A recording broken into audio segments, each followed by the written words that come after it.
Daddy, Charlie said, and her father did not look up from his work. Daddy, she said again, more urgently, and this time he turned to her slowly as though not fully present in the world. What do you need, sweetie? She pointed at the male skeleton. Does it hurt? She wanted to ask the question, but she looked into her father's eyes. She felt she could not. She shook her head. Nothing. He nodded at her with the absent smile and went back to his work. Behind him, the creature gave another awful twitch, and its eyes still burned. Charlie shivered and drew herself back to the present. She glanced behind her, feeling exposed. She looked down, and her gaze fixed on something. Three widely spaced grooves in the ground. She kneeled, thoughtful, and ran her finger over one of them. The gravel was scattered away, the marks worn heavily into the dirt. A camera tripod of some sort. It was the first unfamiliar thing she'd seen. The door in the workshop was cracked open slightly, inviting, but she felt no desire to go inside. Quickly, she headed back to her car, but she stopped as soon as she settled into the driver's seat.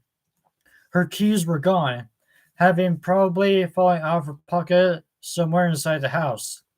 She retraced her steps, merely glancing into the living room and kitchen before heading up to her room. The keys were in the wicker chair beside Theodore the rabbit. She picked them up again and jingled them for a moment, not quite ready to leave the room behind. She sat down on the bed. Stanley the unicorn had stopped beside the bed, as he always did, and as she sat, she patted him absently on the head. It had grown dark while she was outside, and the room was now cast in shadows. Somehow, without the bright sunlight, the choice's flaws and deterioration were thrown into sharp relief. Theodore's eyes no longer showed, and his thin fur and hanging ear made him look like a sickly vagabond.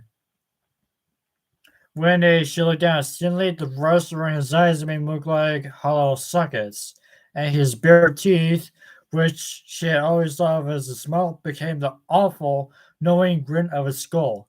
Charlie stood up, careful to not touch him, and hurried toward the door, but her foot caught on the wheel beside the bed. She tripped on the tracks and fell sprawlingly to the floor. There was a roll of spinning metal, and as she raised her head, a small pair of feet appeared under her nose. Clad in shiny patent leather, she looked up. There above her was Ella, staring down at her, silent and uninvited, her glassy eyes almost appearing to see. The teacup and saucer were held out before her with a military stiffness. Charlie got up cautiously, taking care to not disturb the doll. She left the room, stepping carefully to avoid accidentally activating activating any other toys. As Charlie went, Ella retreated to her closet, as almost matching her pace. Charlie hurried down the stairs, seizing by emergency to get away. In the car, she fumbled the key 3 times before sliding into place. She backed too fast down the driveway, running recklessly over the grass of the front yard, and sped away. After about a mile, Charlie pulled over to the shoulder and turned the car off, staring straight ahead through the windshield, her eyes focused on nothing. She forced herself to breathe slowly. She reached up and adjusted the rearview mirror so she could see herself. She always expected to see pain, anger, and sorrow written in her face, but there never were. Her cheeks were pink, and her round face looked almost cheerful, like always. Her first weeks living with Aunt Jen, she heard the same things over and over when Aunt Jen introduced her. What a pretty child, what a happy looking child she is. Shirley always looked like she was about to smile, her brown eyes wide and sparkling, her thin mouth ready to curve up, even when she wanted to sob. The incongruity was mild betrayal. She ran her fingers through her light brown hair as though that would magically fix its slight frizziness and put the mirror back into position. She turned the car back on and searched for a radio station, hoping music might bring her fully back to reality. Any of them were playing and finally saw on an AM broadcast with a host who seemed to be yelling coincidentally at his audience. She had no idea what he was talking about, but the brash and annoying sound was enough to jar her back into the present. The clock in the car was always wrong, so she checked her watch. It was almost time to meet her friends at the diner they had chosen, near the center of town. Charlie pulled back into the road and drove, letting the sound of the angry talk radio host soothe her mind. When she reached the restaurant, Charlie pulled into the lot and stopped but did not park. The front of the diner had a long picture window all across it, and she could see right inside. Though she had not seen them for years, it took her only a moment to spot her friends through the glass. Jessica was easiest to pick up from the crowd. She always enclosed pictures with her letters, and right now, she looked exactly like her last photo. Even seated, she was clearly taller than either of the boys, and very thin. Though Charlie could not see her whole outfit, she was wearing a loose white shirt with an embroidered vest, and she had a brimmed hat perched in her glossy shoulder-length brown hair with an enormous flower thread on the top of her head. She was gesturing excitedly about something as she spoke. The two boys were sitting next to each other, facing her. Colton looked like an older version of his red-headed childhood self. He still had a bit of a baby face, but his features had refined, and his hair was carefully tousled and held in place with some chemical hair product. He was almost pretty for a boy, and he wore a black workout shirt. Though she doubt he ever worked out a day in his life. He slouched forward on the table, resting his chin on his hands. Beside him, John sat closest to the window. John had been the kind of child who got dirty before he even went outside. There would be paint on his shirt before the teacher handed out the watercolors, grass stains on his knees before they came near a playground, and dirt under his fingernails just before he washed his hands. Just after. Charlie knew it was him because it had to be, but he looked completely different. The grubbiness of Charlie had been replaced by something crisp and clean.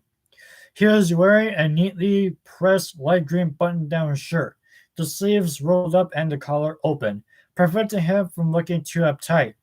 He was leaning back confidently in the booth, nodding enthusiastically, apparently absorbed in whatever Jessica was saying. The only concession to his former self was his hair, sticking up all over his head, and he had a 5 o'clock shadow, a smug adult version of the dirt he was always covered in as a kid. Charlotte smiled to herself. John had been something like her childhood crush. Never either of them really understood what that meant.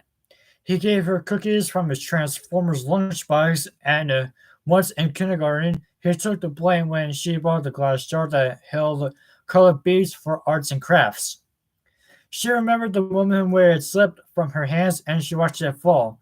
She could not have moved fast enough to catch it, but she could not have tried.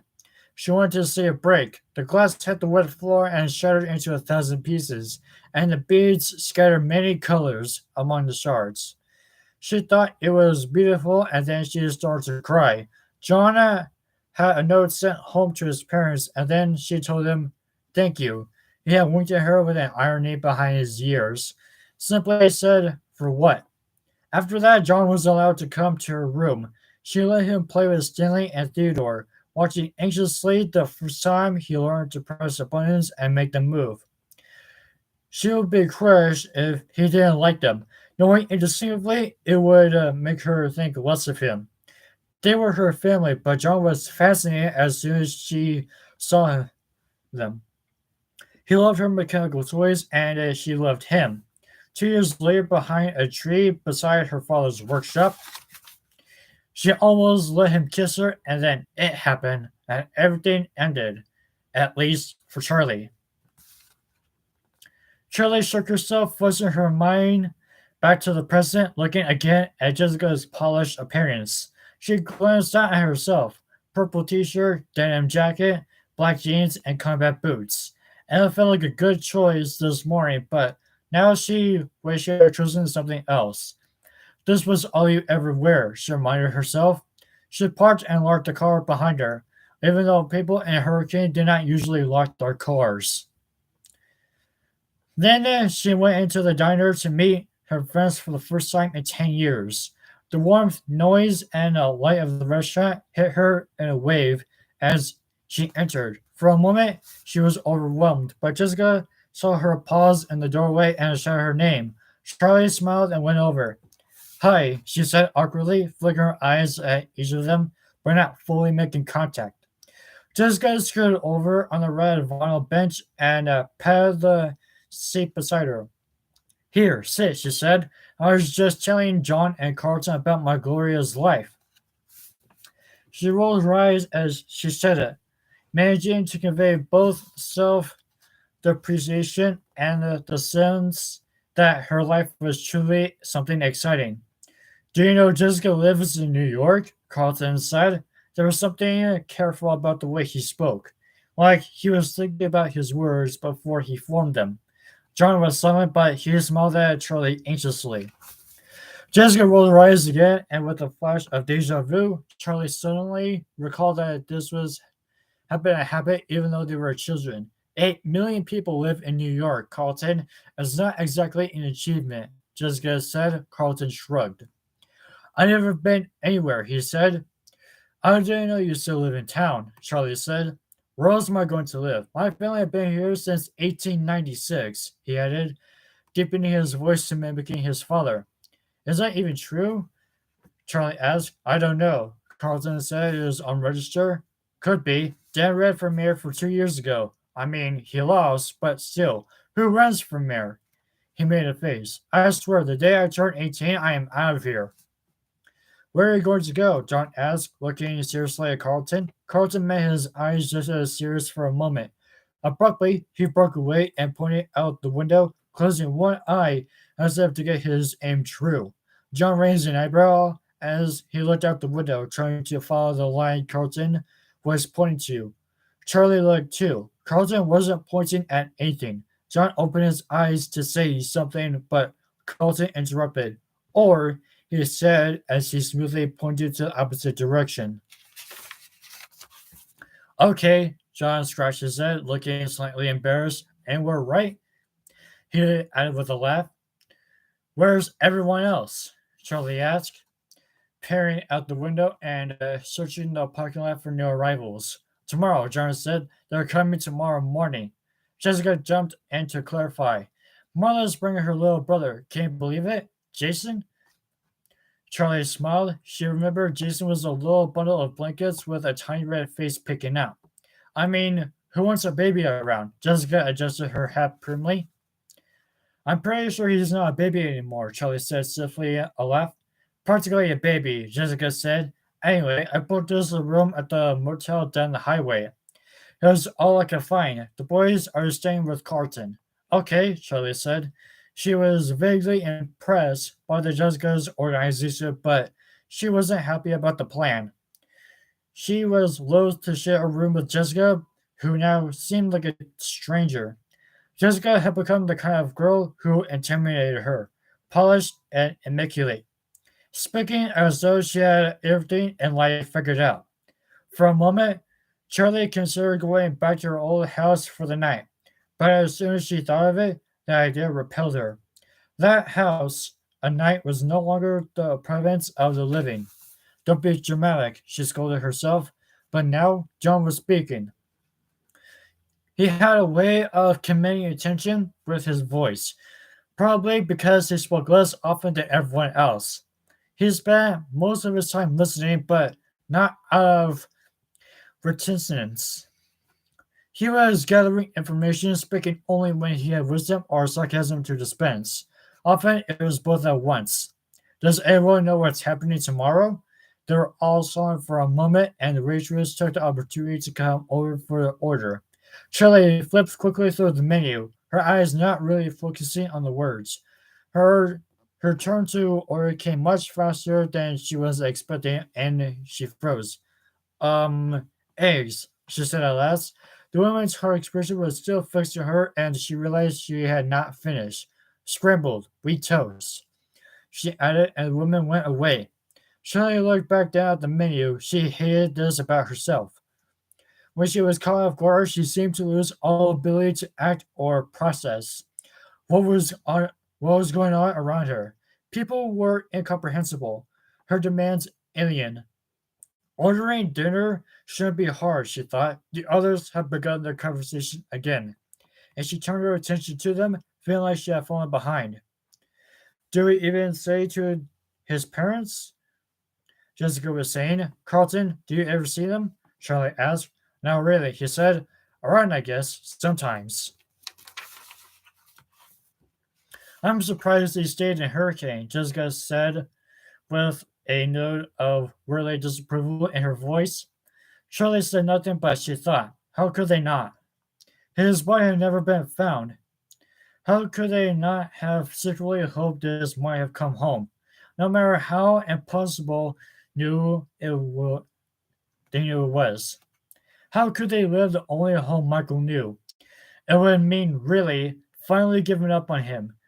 Maybe that was what this scholarship was, an admission that he was never coming home. Charlie was acutely aware that they were in a public place where talking about Michael felt inappropriate. They were, in a sense, both insiders and outsiders. Excuse me. They had been closer to Michael, probably more than anyone in this restaurant. But with the exception of Carlton, they are no longer from Hurricane. They do not belong. She saw the tears falling on her paper placemat before she felt them, and she hurriedly wiped her eyes, looking down and hoping no one would notice. When she looked up, John appeared to be studying his silverware, but she knew she had seen. She was grateful to him for not trying to offer comfort. John, what would you write? Charlie asked. John had declared himself an author when they were about 6. Having learned to write and read when he was 4, a year ahead of the rest of them. At the age of 7, he completed his first novel and pressed his poorly spelled and inscrutably illustrated creation in his friends and family, demanding reviews. Charlie remembered that she had given him only 2 stars. John laughed at the question. I did my 2 E's the right way these days, he said. I can't believe you remember that, but I actually do, yeah. He stopped, clearly wanting to say more. What do you write? Carlton obliged, and John looked down at his placemat, speaking mostly at the table. Short stories, mostly. I actually had one published last year. I mean, it was just a magazine, nothing big. They all made syllable noises of being impressed, and he looked up again, embarrassed but pleased. What was the story about? Charlie asked. John hesitated, but before he could speak or decide not to, the waitress returned with their food. They had all ordered from the breakfast menu: coffee, eggs, and bacon. Blueberry pancakes for Carlton. The brightly colored food looked hopeful, like a fresh start to the day. Charlie took a bite of her toast, and then they all ate silently for a moment. Hey, Carlton, John said suddenly. Whatever happened to Freddy's anyway? There was a brief hush. Carlton looked nervously at Charlie, and Jessica stared up at the ceiling. John flushed red, and Charlie spoke hastily. It's okay, Carlton. I'd like to know too. Carlton shrugged, snapping his pancakes nervously with his fork. They built over it, he said. What did they build? Jessica asked. Is there something else there now? Was it built over or just torn down? John asked. Carlton shrugged again, quick, like a nervous tick. Like I said, I don't know. It's too far back from the road to see, and I haven't exactly investigated. It might have been a lease to someone, but I don't know what they did. It's all been blocked up for years, under construction. You can't even tell if the building is still there. So it could still be there? Jessica asked with a spark of excitement breaking through. Like I said, I don't know, Carlton answered. Shirley felt the diner's fluorescent lights glaring down on her face, suddenly too bright. She felt exposed. She had barely eaten, but she found herself rising from the booth, pulling a few crumbling bills from her pocket and dropping them onto the table.